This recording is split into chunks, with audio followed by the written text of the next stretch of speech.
Zacks Screen of the Week, an overview of a timely stock screening strategy aimed at helping you produce more profitable investing results. Well, this week's screen is entitled Surprise, Surprise, and it's a surprise to me. Kevin Matras, the head of our Research Wizard division and top stock screener here at Zacks.com, is going to lay it all out for us, as they say. So I'm guessing that you're either doing your Gomer Pyle impersonation or you're talking about earnings surprises. Yeah, we're talking about earnings surprises. It's interesting because as we wrap up this recent period's earnings, calendar, what's interesting and what struck me is that so many companies have seen some extremely aggressive reactions to the earnings releases. Yep. It seems like a company posts a positive surprise or a negative surprise, and it's immediately met with a double-digit price reaction, oftentimes with a big gap.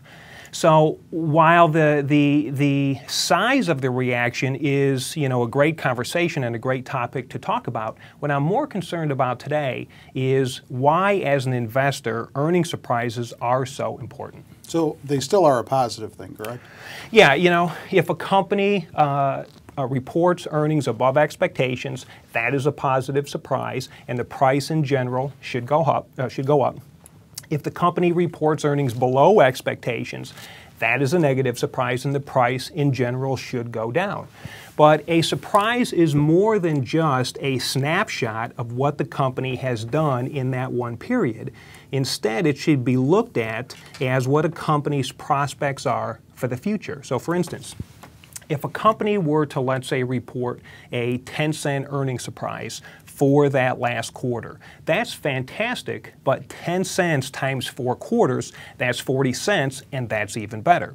Or if, let's just say, a company reports a 10% surprise for that one quarter, great as well, but if you were to apply that 10% surprise to the entire year, that's a big deal. So what happens is, as the company finally reports this surprise, the market is scrambling to be able to reprice that stock to reflect these changes. However, though, not all surprises are created equal. All right, so positive surprise is still a good thing, but the not all surprises created equal part leads me to guess that maybe there's a catch in here somewhere. Yeah, there's not really a catch, but you can have surprises based on a couple of different factors. If you have surprises based on earnings growth, that's great, but you can also have surprises just based on cost-cutting measures. I say that the surprises based on sales growth or top-line growth rates are better than surprises based on cost-cutting, because eventually, you're going to run out of the ability of cutting costs. Once you already are done cutting costs, where is that growth going to come from? So you need sales to be able to provide this longer-term growth. And in general, an earnings surprise based on sales growth is generally considered to be of better quality. And there's also earnings guidance, too, that factors in. Yeah, guidance is a big thing.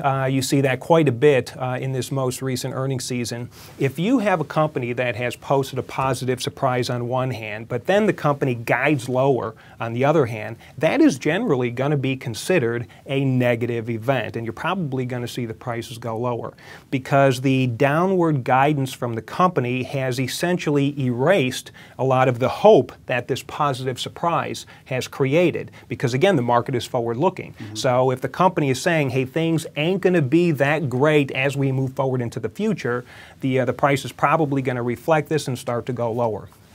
But also, too, there's one more thing that people have to pay attention to, and that's the idea that some surprises aren't really surprises at all. This may be because a company has a long-standing history of producing positive surprises in the past. Maybe it's because a company has already seen a dramatic price increase or decrease prior to the earnings report.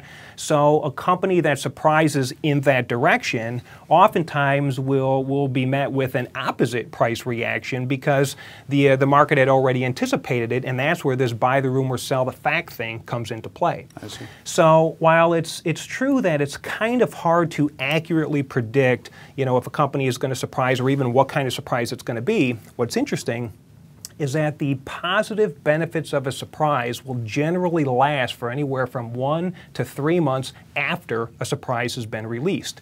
This, coupled with the idea that a company that has surprised in the past will surprise again in the future, makes the whole notion of buying surprises after they've been announced a very profitable strategy. All right, let's get to the parameters. Okay.